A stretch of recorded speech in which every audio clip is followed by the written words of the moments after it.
Hi, my name is Lynn Ho. I live in Seattle, Washington, and I'm 4'11". Is he always like that? For years now, started back in third grade. A nun was teaching us about the Blessed Trinity. She's going on about the three persons in one God thing: Father, Son, Holy Spirit. And he just goes ballistic. I guess it was too big for him to grasp. They got into this huge fight. Please, how bad could it have been? You ever seen a nun call a small child a fucking cunt rag? Wasn't pretty. Shit like that's bound to happen when you make a kid wear a matching tie and slacks every day. In your parochial school misadventures. Limiting to wine tasting prior to mass. Turned me into a grade school alcoholic altar boy. I couldn't tell you how many mornings after serious benders I'd wake up next to strange priests. Aren't you the sharp wit? Sharp? No. Just a fan of clergy molestation humor. Probably why the extended family quit inviting me to First Communion parties. You play darts?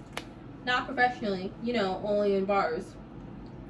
So, your new book seems to be selling like mad. It goes back to something my grandmother told me when I was a kid. Holden, she said.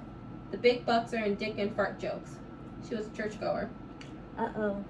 The cry of a real artist trapped in commercial hell, pitying his good fortune. I'm pretty sure you can dry those eyes of yours with all those fat checks you rake in. I'm sorry, did I detect a note of bitter envy in there?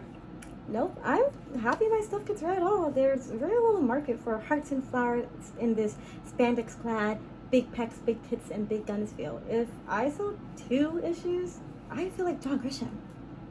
It's all about marketing. Over or underweight guys who don't get laid, they're our bread and butter. People like those two outside should be yours. And sadly, there are more of our core audience than there are yours.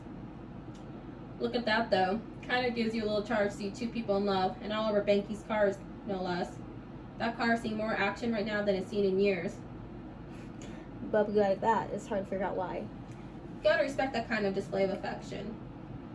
It's crazy, rude, self-absorbed, but it's love. That's not love. Says you. That out there, that's fleeting. Fleeting? You want to hear about love? Oh, I'll tell you about love. A story? The story. The original love story. Dr. Zivago. Nope. My mother's uncle. He was a millionaire. Get out. I kid you not. Explain. So, all throughout high school, he dates this one girl, and they're inseparable. And when she graduated, she heads off to Carnegie Mellon. In Pittsburgh. I'm impressed. So he stays in the hometown, and they begin their long-distance relationship. The plan is, on the 3rd Sunday of every month, he'll train out, spend a week, then train back. They do this for 4 years. That is love. Not quite finished. 2 months before she's about to graduate, he gets this job digging graves and comes across A stiff. a steamer trunk containing silver ingots. Get out of here. Many silver ingots. Now, my mother's uncle, being quite the ingenious chap, he buries the trunk, heads to the main office, and proceeds to buy a cemetery plot. And at this point, he owns all the plots and its content. And 2 days later, he's worth $3 million. At which time he marries the high school sweetheart and lives happily ever after. Not even close. Inside a steamer trunk and stenciled into the wood or something like that is a curse. Someone wrote fuck inside his new steamer trunk? No, not that kind of curse. A cryptic curse. With great fortune comes great loss, it said. What kind of asshole writes that inside a steamer trunk? The same kind of asshole that buries silver ingots in the first place. So, the day my mother's uncle is supposed to meet the girl, he heads to his accountant's office to grab some cash, and he misses train. So he has to catch the next train. And when he does catch the next train, he arrives an hour later, whereupon he sees lights. A hero's welcome for the new millionaire. It seems that while the girl was waiting for my mother's uncle to show up, she was dragged into the bushes by an unknown assailant, raped and gutted. The assailant was never apprehended. That's a love story.